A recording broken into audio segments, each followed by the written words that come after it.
What is up YouTube, I am Reckless, and today I am bringing you a game of Search and Destroy on Yemen on Black Ops 2. I go 14-0, so it's a flawless gameplay, so we're gonna get to watch me play this entire game without having to spectate anyone or watch me die. So I hope you all enjoy the gameplay.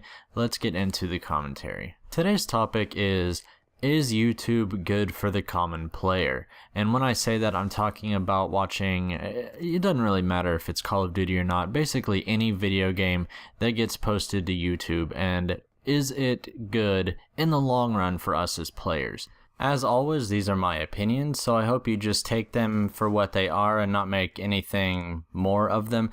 And if you disagree with anything that I say, feel free to leave your thoughts and opinions down in the comments. So as usual, this commentary was inspired by basically just me playing a few games, and it is getting increasingly difficult to find a good game of Search and Destroy on Black Ops 2. 7 out of 10 lobbies is nothing but people trick-shotting, and then 2 of those 10 lobbies are a bunch of people trolling, so you really only get about one good game out of every 10 games. And I started to really think, does YouTube have something to do with this? Now before I get started, I want to go ahead and say straight off that this is not a complaining video, this is just more of a thought exercise, and I want you all to play along. If you've watched any of my previous videos, then you pretty much know that this is what I like to do.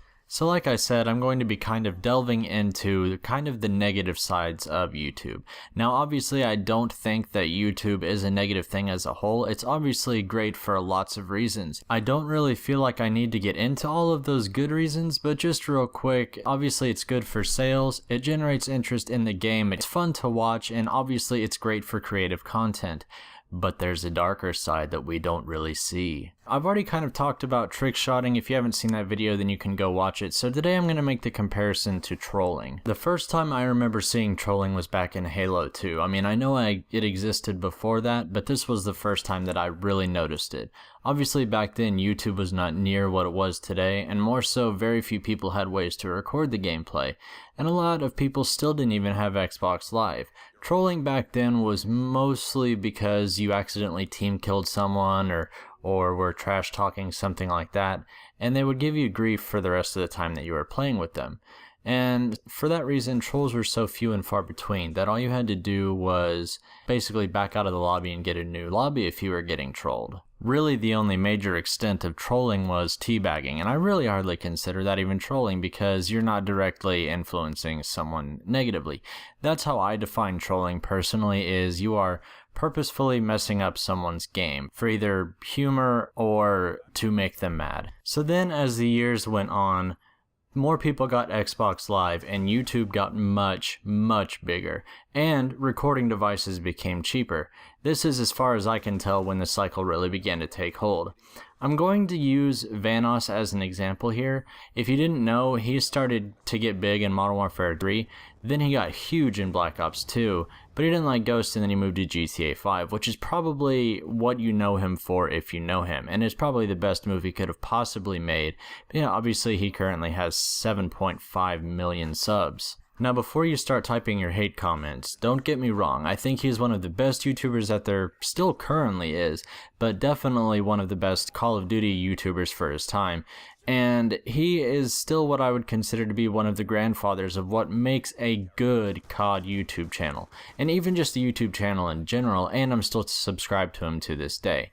So the only reason I'm talking about him is because I know him so well. Not personally, just from watching his videos. So if you don't know who he is or his group of friends, or you just subscribed to him this year and you didn't even know that he did Call of Duty, basically what he was known for back in Black Ops 2 was for trolling, doing ninja defuses, doing funny things with his friends, mainly in Search and Destroy. If you haven't seen any of his videos from Black Ops 2 or even Modern Warfare 3 for that matter, they're absolutely hilarious and I actually recommend going back and watching them. The only problem is that he was entirely too good at what he did.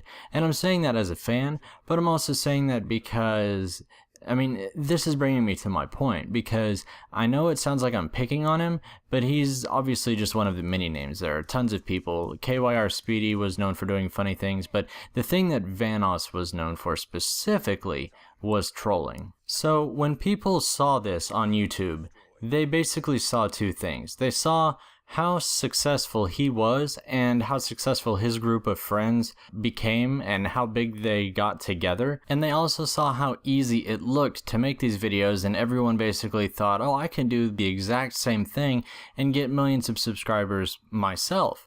The only problem with this though is not everyone is a comedian. In fact, very few people are comedians. Not only that, but only a certain amount of people can do what he did before it starts to get unbelievably old. And this really became apparent near about the halfway mark of Black Ops 2 when, it was to the point where trolling was worse in Search and Destroy than trickshotting was. You would run into trollers almost every single game. There would be this person in a very easily winnable situation, but rather than going for the win, they would go for the ninja defuse instead to try and get clips for their YouTube channel. And if you've seen my video on trickshotting, then you know that my problem isn't with the act itself. It is the fact that you are affecting other people in the lobby. Not even for a good reason, but just for your complete own selfish benefit. This became such a big deal that it created an even worse cycle that no one could have predicted, and that is that people saw how funny it was and how frustrated other people got, and they don't even have a YouTube channel. They just started doing it for the sake of doing it. Going back to Search and Destroy, because that's what started this whole conversation, is that Search and Destroy is the best place to do this in, unfortunately, because you get at least 4 rounds and 4 kill cams to try and get these. Now, I have to admit that it's not all YouTube's fault. Obviously, people would still be doing this if YouTube wasn't a thing, and you have to put some blame on the final kill cams. For those of you who didn't start playing Call of Duty until recently, or even Modern Warfare 2, Modern Warfare 2 is what introduced the final kill cam. Before that, if you did something funny in the kill cam, no one would ever see it. There was no game-ending kill cam. The only person who saw the kill cam was the person you killed. So yeah, YouTube isn't the only culprit here, because even if we didn't have YouTube, which I'm still going to say that YouTube is the biggest factor in all of this, but even if you didn't have YouTube, people would still be doing this for reactions, but their audience wouldn't be thousands to millions of people. It would only be to the other 11 people in the lobby. That's all I really had to say about this. In closing, I don't really have any final remarks other than I just kind of wanted to talk about this cycle that we have going on and how much I hate it when other people ruin other people's time. And obviously that's something that's been happening to me a lot lately, so I just thought I would talk about it a little bit. I guess if I was going to put a quote-unquote message into this video, it would be, if you're going to have a YouTube channel or something, or try and get reactions from people, do something awesome or amazing. Don't do it at the expense of other players. And be original. You will get a lot farther on YouTube and even in life if you are your own person and not copying other people. That brings us to the end of the commentary, guys. Let me know what you think about this topic down in the comments below. Also, if you wouldn't mind leaving a rating, that would be awesome. A like is always appreciated, but if not, as always, that's cool. And this has been Reckless, guys. If you can't take it easy, don't take it at all. Peace.